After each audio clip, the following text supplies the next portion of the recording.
Welcome to yet another episode of History with V Sriram.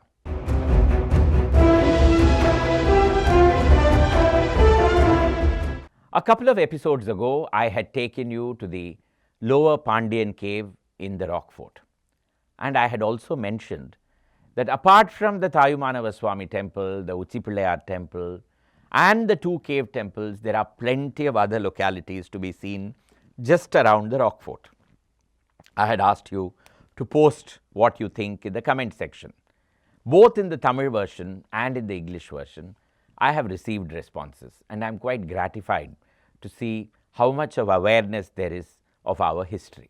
But today, I have to take you to all those places that I promised to take you in and around the Rock Fort.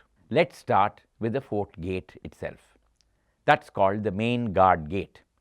That is an English name, but the fort itself dates back to the time of the Nayaks. Now, who were the Nayaks? In the 14th century, the Vijayanagar rulers became all-powerful over much of what we today recognize as South India.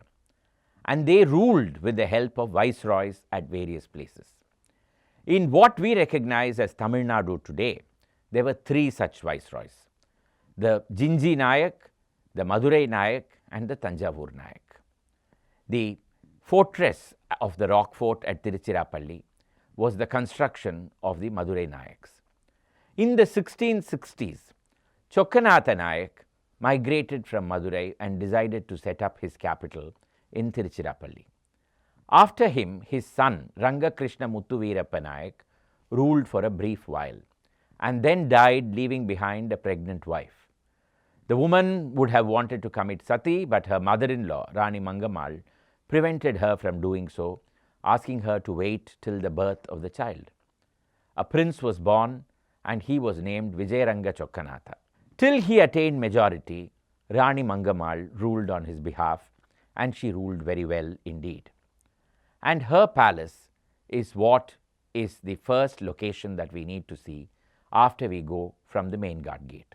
So walk down the Main Guard Gate towards the Rock Fort, turn right at the Teradi Bazaar Street, and walk straight down till you come to the red building that is the Government Museum. This was Rani Mangammal's Durbar Hall and Palace. When her grandson Vijayaranga Chokkanatha attained majority in 1704, Rani Mangammal stepped down, and thereafter we do not know what happened to her. There are rumors that she was probably imprisoned and starved to death by her own grandson. It may not be true as well. But what is certain is that Vijayaranga Chokkanatha was the last Nayak king, and he died leaving behind his queen Meenakshi to rule on his behalf. By the time in the 1730s, the Nawabs of Arcot had become very powerful, and Meenakshi entered into a treaty with Chanda Sahib, who represented the Nawabs of Arcot. Unfortunately, he did not stay true to the treaty, and Meenakshi was left with no option but to commit suicide, and the Trichy fort fell into the hands of the Nawabs of Arcot. And thereafter, Chanda Sahib ruled from there. In 1750, there was a great battle of succession over who would become the Nawab of Arcot. The two claimants were Chanda Sahib and Muhammad Ali. Chanda Sahib was supported by the French, Muhammad Ali by the British. And the Second Anglo-Carnatic Wars began thereafter. During the course of the war, in a strange quirk of fate, Muhammad Ali managed to gain control of Tiruchirappalli fort and took refuge over there. Chanda Sahib immediately besieged him with the help of the French forces. The British were very worried. If they lost Muhammad Ali, their entire cause was lost. This was when Robert Clive, who was still fairly junior in the East India Company, came up with an idea. He suggested that the British East India Company lay siege to the capital of the Nawabs at Arcot. His prediction was that Chanda Sahib would lose his nerve, give up the siege of Trichy, and immediately rush towards Arcot in order to protect it or in order to save it. And that is exactly what happened. Clive went to Arcot, took control of it, and on coming to know that he had managed to wrest control of the fort, Chanda Sahib gave up the siege at Trichy and rushed to Arcot. Clive did not give up, despite the siege being a very tough one. In the meantime, the British and Muhammad Ali were able to regain control over Tiruchirappalli and eventually of Arcot as well. Thereafter, the British and the Nawabs were all powerful. Clive came as a very successful warrior to Tiruchirappalli and was hosted in an enormous residence that later came to be known as Clive's Building. Today, it is just by the banks of the vast tank water body, the Teppakulam of the Rock Fort. It is entered through a huge vaulted gateway. When you enter, it is so dark that you cannot even see the other end of the passage.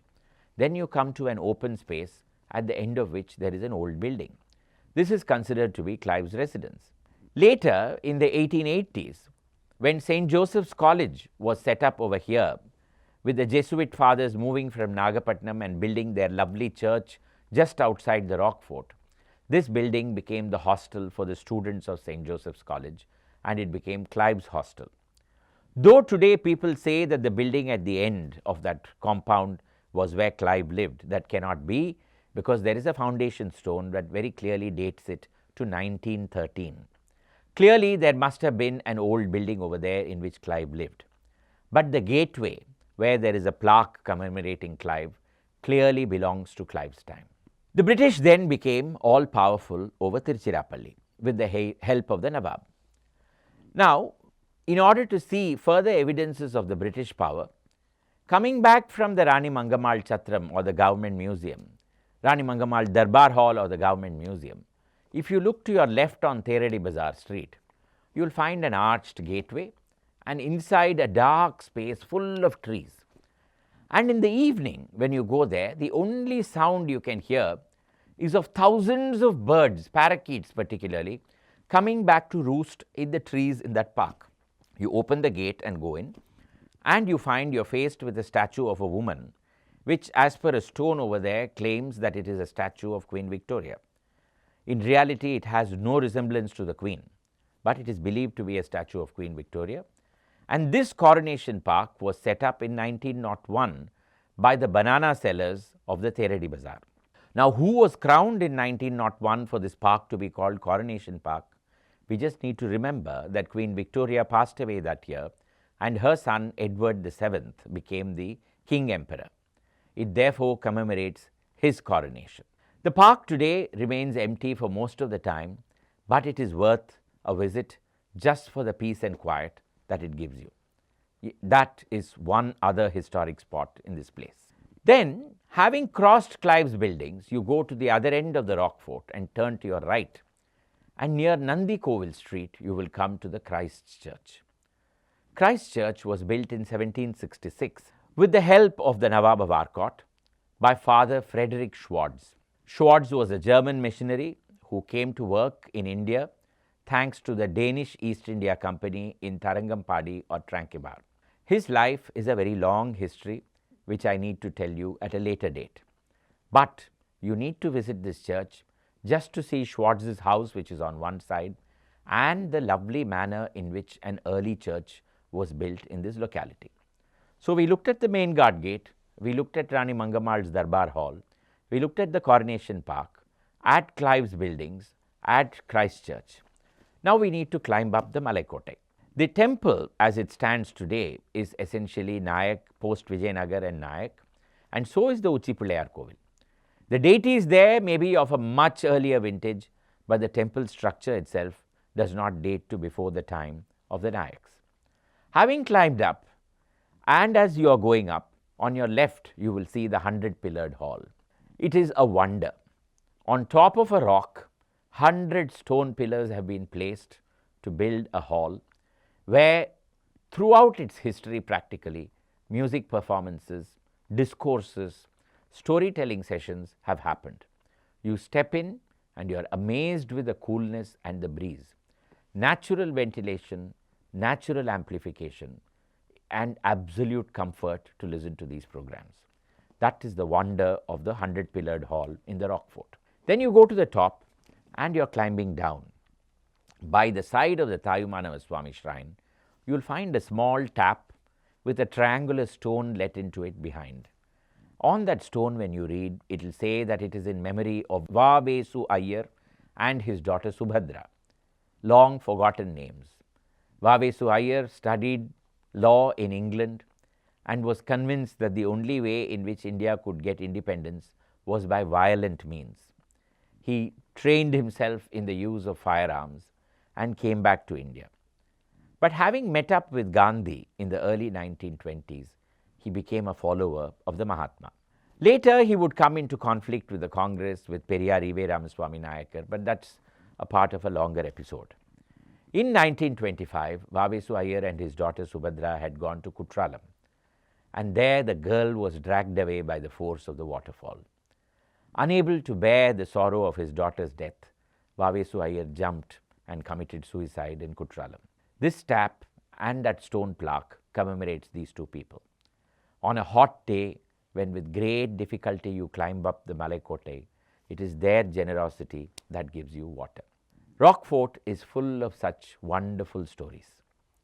Coming down, you cannot afford to miss the R.R. Sabha, a modern building but with a huge history behind it, of entertainment, music, drama, lots of plays, lots of discourses. And among the great stars who performed over there was this comedian who is considered to be the father of Tamil comedy in theatre as well as in cinema. He was also known as Kalaivanar. Now you need to guess whom I am talking about, because in the next episode, I am going to take you to his house and we are going to find out more about his story. See you soon. Bye for now.